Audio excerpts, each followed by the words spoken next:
My name is Cindy, Tumblr username littlemoongodess, and I'm here to talk to you guys about why I love Captain Marvel. Been a Marvel fan for a long time. Wolverine was my first love. Yeah, big old canonical head. And I was a huge fan of the X-Men in the 90s. I collected comic books, all that stuff.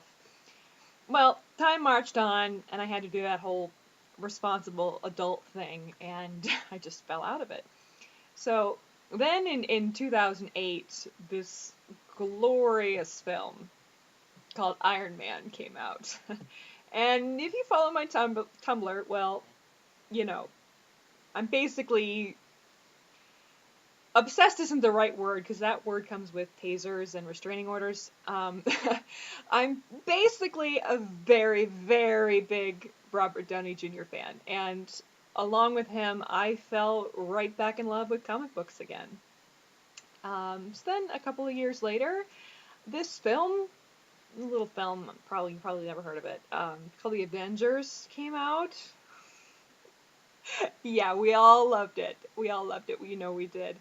And it got me very interested in the Avengers series in Marvel. Never was a huge fan of it, but I picked up a copy of Avengers Assemble, which was co-written by Kelly Sue DeConnick.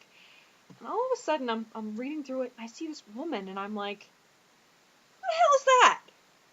And so some swift Googling later, God, I love technology, I'm like, damn, that's Carol Danvers! I remembered her really briefly from the X-Men series, because obviously the backstory with Rogue and Mystique and blah, blah, blah. Well, I was like, oh, hey, look! She's wearing pants! That's so awesome! Her butt ain't cold anymore! Well, I mean, yeah, she's got her powers, and of course she probably doesn't feel cold. You get my point. So, as I went on to read it, I just completely fell in love with Carol.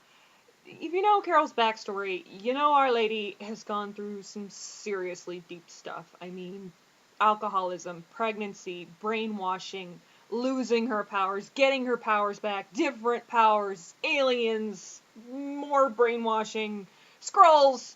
Wow.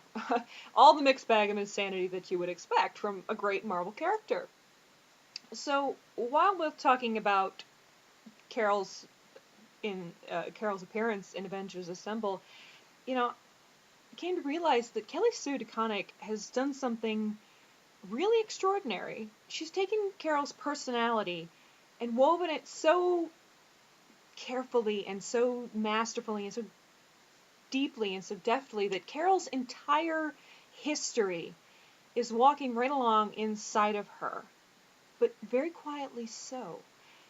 Carol's this strong, powerful person, and it's completely unapologetic. There's just something there about her. She's this powerful, kick-ass superhero who just happens to be female. That's freaking great! It's something sorely lacking in comic books. Females are so often written as sex objects, or that their femininity, their femaleness is their primary facet. It's like, oh yay, I'm pretty, look at me, and I have boobs. Well, and that's pretty much it. Well, yeah, Carol is pretty, and yeah, she's got boobs, but you never once think of her that way. She's a superhero, a pilot, a good friend, a human being, vulnerable and strong, all at once, and oh yeah, she's a woman. Kelly Sue doesn't sell us feminine as sex. She gives us a woman who's a human being. And Carol is an effortless heroine. She's so relatable. Kelly Sue makes her so understandable, at the same time so awe-inspiring and so absolutely stellar. That's rare and incredible, and I know we're all grateful for it. So, having discovered this character in Avengers Assemble, I quickly devoured every issue I could of Captain Marvel that as it came out, and it continued to blow me away. This powerful, strong woman slowly losing herself as she tries to protect the ones she loves. And, oh, number 17. If you didn't cry, you're a lying liar who lies. Okay? Yeah, you. We all cried, and it was beautiful. This perfect tragedy that all heroes have woven into their story. And this one just blew us all away, And it's hard not to get attached to stories like Captain Marvel, and I got so attached, and that my great friend Steve, Scruffy Zero here on Tumblr, he got me a #1 signed by the First Lady of Marvel herself, and I got a lucky hat from him too, from Mellow Fury. It's good stuff. Keeps my head warm, and pretty sure nothing bad can happen to me while I'm wearing my lucky hat. And again, so attached to this character to the very last that when my son, I have 3 kids, yes. My oldest, he wanted to go to TorCon, and he said, "You gotta cosplay." And I was like, "Cosplay, huh? Oh, all right. Go big or go home. It's got to be Captain Marvel for me." I think she turned out pretty good, yeah? So, as we follow Carol now getting ready to head out into space with the Guardians of the Galaxy, yeah, we are all grinding our gears to the fact that she's not in this nor any movie yet, but that's okay. That's okay, because I have to get discovered, okay? Joss Whedon, he's got to find me and figure out, oh, hey, there's my Carol. That's great. So I have to get found and discovered, and then I can be Carol for y'all. Isn't that great? Yeah?